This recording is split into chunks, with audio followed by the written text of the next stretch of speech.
when you're ready. Advancements and predictions of technology. So our world is making technological advances every single day. The internet was first introduced during the Cold War as a use to communicate between each military service, right? And it was also known as a child of the Cold War. So this was just a stepping stone for technology. It is a dawn of a new era.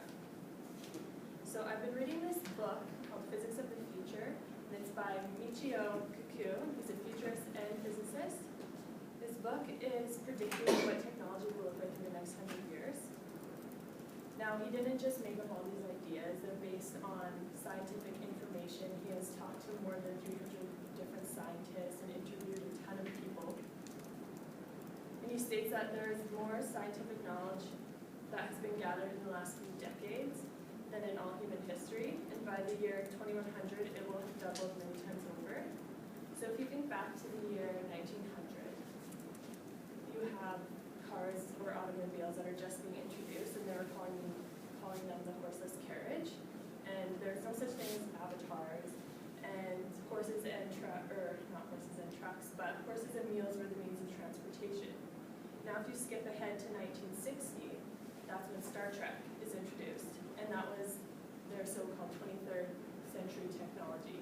People were shocked to see mobile phones, portable computers, and machines that could talk. But guess what? They all exist today, right? So welcome to the 23rd century technology. So if I was going to tell you all the predictions right now, we'd be here for a long time. So I will just dive into a few of them. And all of these topics that I'm talking about, or all these scientific technologies, they are produced already in some form. So we still have some type of technology right now, and he's just advancing off of that. So the first one I want to talk about is chips. So when chips are placed into an appliance, they transform. A telephone becomes a cell phone, pinball machines become video games, phonographs to iPods. Eventually, mostly everything will be intelligent around us. Computer monitors will resemble wallpaper, picture frames, and pictures. Imagine seeing your picture in your picture frame, the image actually moving. Every time you step outside, pictures all around you, everything will be moving. Pretty neat. They are combined with sensors to detect diseases, accidents, and emergencies before they get worse. And the cost for one of these will be less than scrap paper by the year 2020. Some of these might come after 30 years, but a lot of these predictions that I'm telling you about are that will be predicted in 30 years. So if you think Facebook is going to be, or is creepy, the invention of internet glasses will allow you to recognize people and objects. So let's say you're at a party and you bump into someone and you forgot their name. With your glasses, their name pops up and you remember, right? Or there's strangers in the room, you have no idea who they are. Maybe they're important people. When you go speak to them, their name will pop up and their background information. And that's just the beginning. And you might have, if you've seen Terminator, you might have seen that with the robotic eyes that they use. I don't know if anyone has seen Terminator. Yeah, okay, do you know what I'm talking about? Yeah, I know what you're talking about. Okay, good. Because that was just like a robot soul. So the last one, or the other one, is cars. So soon they will be driverless cars. So they have been taking tests with robotic cars through mock urban territory, and soon you'll be able to, just by a touch of a button, your car will start and it'll drive for you. So you'll be able to enjoy the scenery, you won't have to be driving at all, you'll be able to relax and do your work. And also, when you get into your car, your computer will be able to focus on your eye and will be able to detect if you are drowsy or tired. So when you're driving, if you fall asleep, the computer will make a sound and it will wake you up, hopefully, right? And if it doesn't happen, the car will take over for you.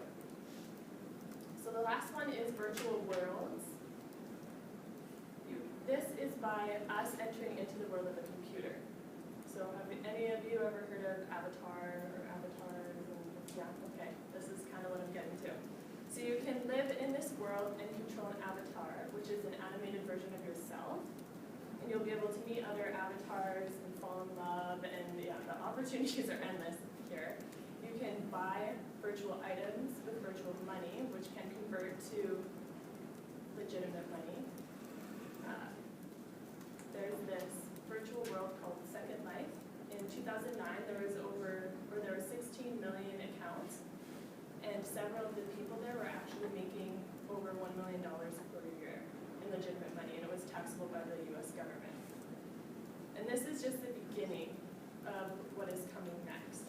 So imagine if you, I don't know, you want to go on a vacation somewhere, or you want to go see a cool shopping area to go to, or visit all these cool sites all over the world.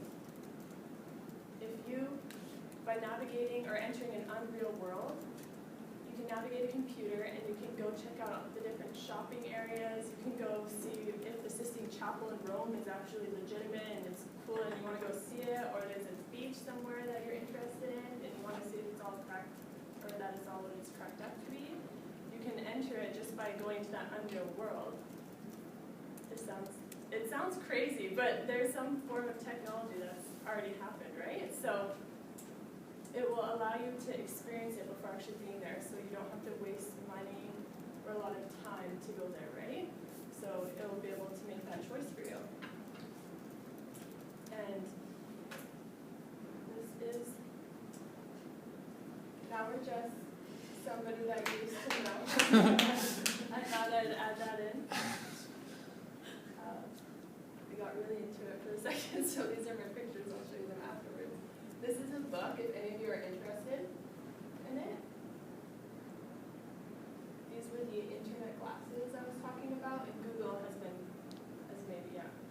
Oh, you mean like Google Glass? I think that's what it's officially called, Google Glass. Yeah. And that's just the beginning, and then that's what the chips were looking like too. This is a Benz, a driverless car Benz style, so this is the Jordan stuff. And then this is that Second Life that I was talking to you about. So people can just design their own virtual self in there. It's pretty, I had no idea any of this existed. And well, William Gibson, we all know this, the future is already here, it's just